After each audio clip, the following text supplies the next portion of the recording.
Hi guys, welcome back my YouTube channel suffer with Bhupendra में आपका स्वागत है। आज आपका लेक्चर नंबर 15 है।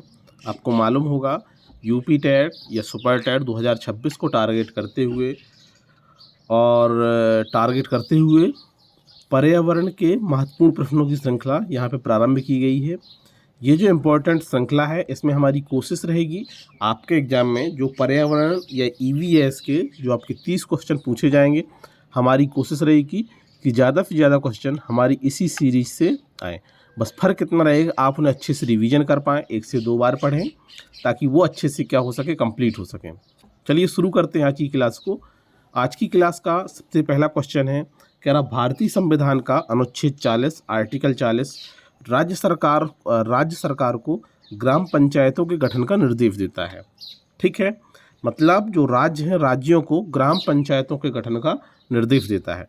तो आपको ये मालूम जानकारी होना चाहिए कि ये किस अनुच्छेद के तहत राज्यों को ग्राम पंचायतों के गठन का निर्देश देता है। तो ये अनुच्छेद 40 के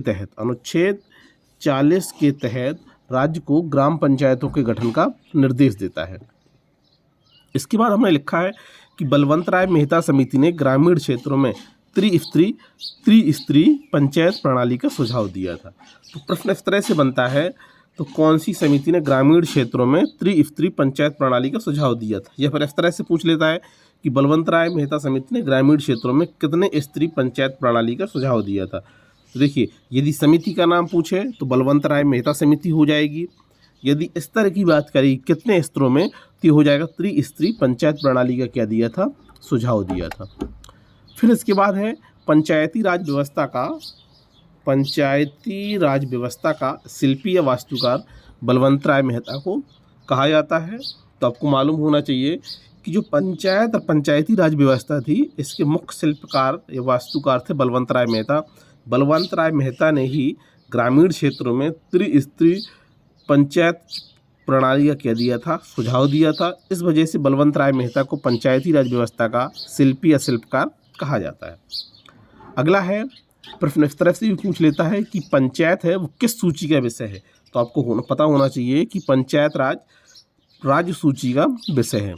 राज्य सूची के विषय में देखिए, राज्य सरकार को शक्तियाँ होती हैं कानून बनाने की।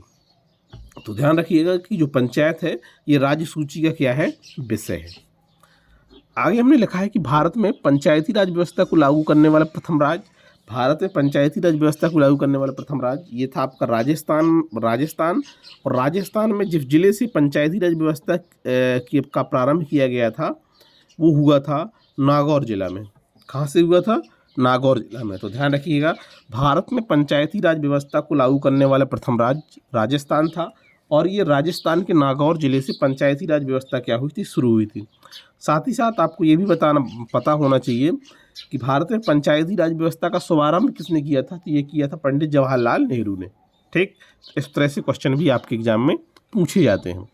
अगला हमने पॉइंट लिया है, हमने लिखा है 73वें संविधान संशोधन द्वारा संविधान में भाग 9 व 11 अनुसूची जोड़कर पंचायती राज संस्थाओं को संवैधानिक स्तर प्रदान किया गया।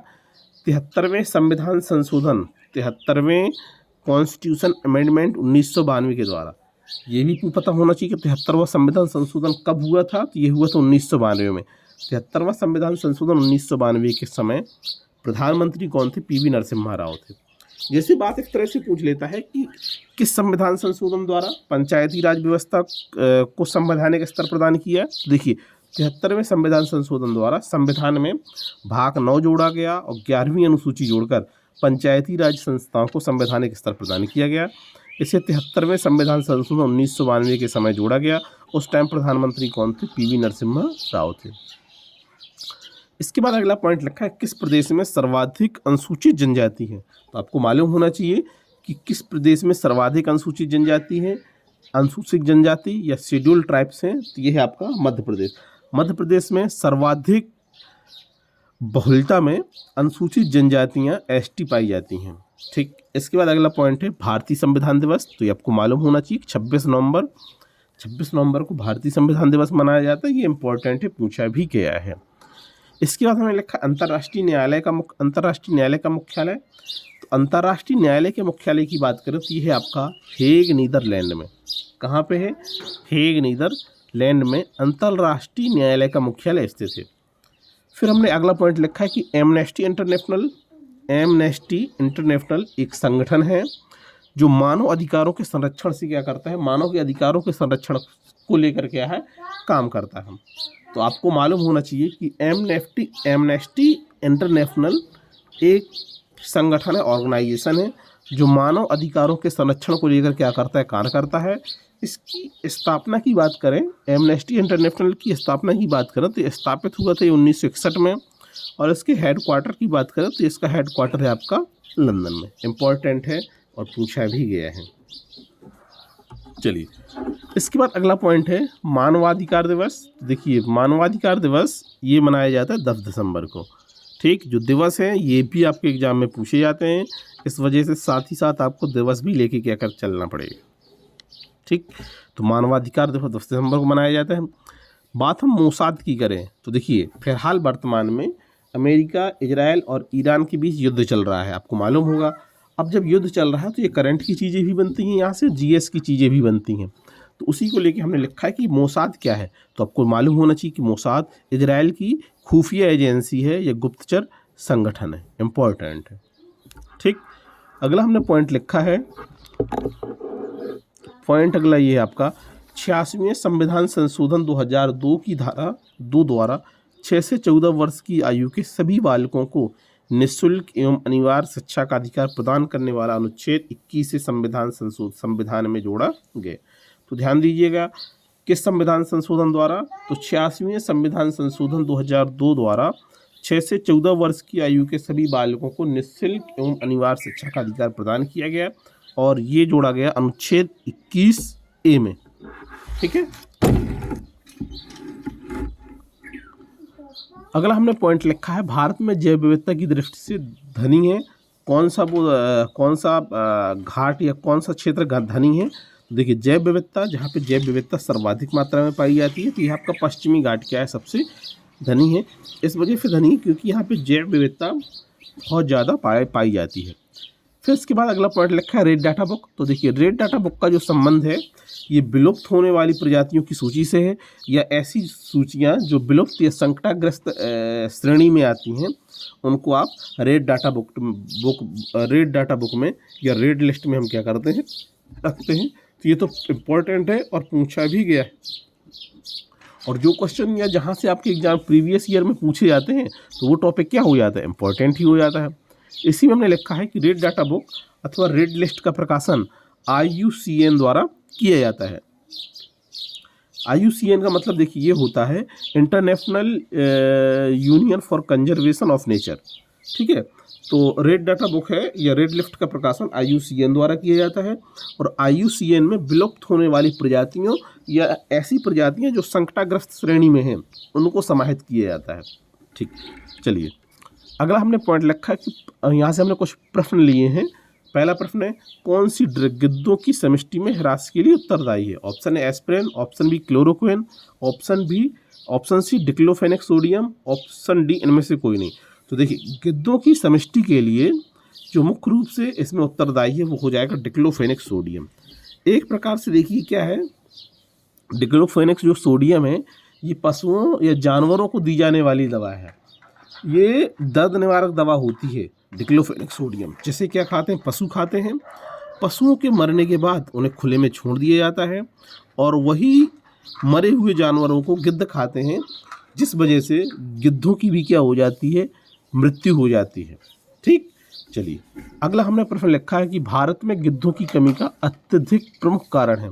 ऑप्शन ए विषाणु संक्रमण, ऑप्शन बी जीवाणु संक्रमण, ऑप्शन भी जानवरों को दर्द निवारक दवा देना। तो जैसा कि हमने आपको बताया कि जानवरों को दर्द निवारक दवा देना, इसका क्या हो जाएगा? सही हो जाएगा। आपको फिर से बता दें, एक बात बता दें कि जानवरों को दर्द निवारक दवा के रूप में डिक्लोफेनेक सोडियम नामक दवा दी जाती है, और बाद में जानवरों की मृत्यु हो जाती है, और वही जानवरों को बाहर फेंक दिया जाता है, जिसकी वजह से जो गिद्ध होते हैं वो खाते हैं, और डिक्लोफेनेक सोडियम की वजह से ही गिद्धों की क्या हो जाती है? मृत्यु का कारण बन जाती है। देखिए डायरेक्ट ये दवा गिद्ध नहीं खाते हैं, लेकिन ये जो डिक्लोफेनेक सोडियम है ये पशुओं के लिए दर्द निवारक दवा है, पशुओं को दवा दी जाती है। बाद में पशुओं की मृत्यु के बाद गिद्ध पशुओं को खाते हैं, इस वजह से गिद्धों की कमी देखी गई है। ठीक है, अगला प्रश्न क्रमांक अगला है, कह रहा कौन विश्व का सबसे बड़ा ग्लोबल कार्बन उत्सर्जक देश है? ऑप्शन ए संयुक्त राज्य अमेरिका, ऑप्शन बी चीन, option C Bharat, option D Nepal. तो सबसे बड़ा ग्लोबल कार्बन उत्सर्जक देश तो ये हो जाएगा ऑप्शन बी चीन हो जाएगा, विश्व का सबसे बड़ा ग्लोबल कार्बन उत्सर्जक देश है। अगला प्रश्न लिखा, वायुमंडल में उपस्थित ओजोन परत अवशोषित करती है? ऑप्शन ए कॉस्मिक किरणों को, ऑप्शन बी इंफ्रारेड किरणों को, ऑप्शन सी अल्ट्रावायलेट किरणों को। तो देखिए वायुमंडल में उपस्थित ओजोन परत क्या करती है? अल्ट्रावायलेट किरणों को अवशोषित करती है। ऑप्शन क्या हो जाएगा? सी सही हो जाएगा। अगला पॉइंट है, भारतवर्ष का प्रथम राष्ट्रीय उद्यान? ऑप्शन ए नंदा देवी राष्ट्रीय उद्यान, ऑप्शन बी जिम कॉर्बेट राष्ट्रीय उद्यान, ऑप्शन सी राजा जी राष्ट्रीय उद्यान, ऑप्शन डी कान्हा राष्ट्रीय उद्यान। भारतवर्ष का प्रथम राष्ट्रीय उद्यान की बात करें तो भारतवर्ष का जो प्रथम राष्ट्रीय उद्यान था वो था आपका जिम कॉर्बेट राष्ट्रीय उद्यान। ये कहाँ स्थित है? तो उत्तराखंड में स्थित है। कहाँ स्थित है? तो उत्तराखंड में स्थित है, ध्यान दीजिएगा। भारतवर्ष का प्रथम राष्ट्रीय उद्यान है जिम कॉर्बेट राष्ट्रीय उद्यान, और ये कहाँ से लोकेटेड है? तो उत्तराखंड में। अगला प्रश्न है, राजीव गांधी नेशनल पार्क कहाँ अवस्थित है? Option A Andhra Pradesh, option B Rajasthan, option C Madhya Pradesh, option D Karnataka. तो देखिए राजीव गांधी नेशनल पार्क ये कर्नाटक में क्या है? स्थित है, ध्यान रखिएगा, इम्पोर्टेंट है। राजीव गांधी नेशनल पार्क कर्नाटक में क्या है? स्थित है। अगला है, एशियाटिक बब्बर शेर का निवास कहाँ है? ऑप्शन ए गिरवन, option B Kanha, option C Corbett park, option D Dudhwa park. Asiatic बब्बर शेर की बात करें, एशियाटिक लायन की बात करें तो इनका निवास स्थान है गिरवन में। गुजरात का जो गिरवन क्षेत्र है, ठीक है, ये जूनागढ़ नेशनल पार्क है, वहीं पे एशियाटिक बब्बर शेर पाए जाते हैं। ठीक है, चलिए अगला प्रश्न है, कह रहा है येलो स्टोन नेशनल पार्क अवस्थित है? ऑप्शन ए कनाडा में, ऑप्शन बी कोलंबिया में, ऑप्शन सी यूएसए में, ऑप्शन डी केन्या में। तो आपको पता होना चाहिए कि yellow stone national park USA संयुक्त राज्य अमेरिका में अवस्थित है। ऑप्शन क्या हो जाएगा? सी सही हो जाएगा। इसका इंपॉर्टेंट है, कई बार पूछा भी गया है। इसके बाद हमने अगला एक पॉइंट लिया है, हमने लिखा है सलीम अली राष्ट्रीय उद्यान। तो आपको मालूम होना चाहिए सलीम अली राष्ट्रीय उद्यान जम्मू कश्मीर में अवस्थित है। हम आपको ये बता दें कि सलीम अली राष्ट्रीय उद्यान एक पक्षी राष्ट्रीय उद्यान है। क्या है? पक्षी राष्ट्रीय उद्यान है। वहाँ पे एक पक्षी प्रेमी हुआ करते थे, डॉक्टर सलीम अली। ठीक है, तो उनकी याद में सलीम अली पक्षी प्रेमी थे, पक्षी वैज्ञानिक थे, तो इस वजह से उनकी याद में उस राष्ट्रीय उद्यान का नाम क्या रख दिया गया? सलीम अली राष्ट्रीय उद्यान। और ये कहाँ थे? जम्मू कश्मीर में है। तो ध्यान दीजिए। उम्मीद करते हैं हमारा ये सेशन आपको पसंद आया होगा।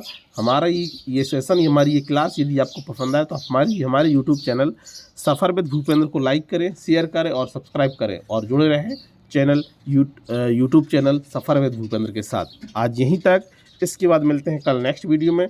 तब तक के लिए धन्यवाद।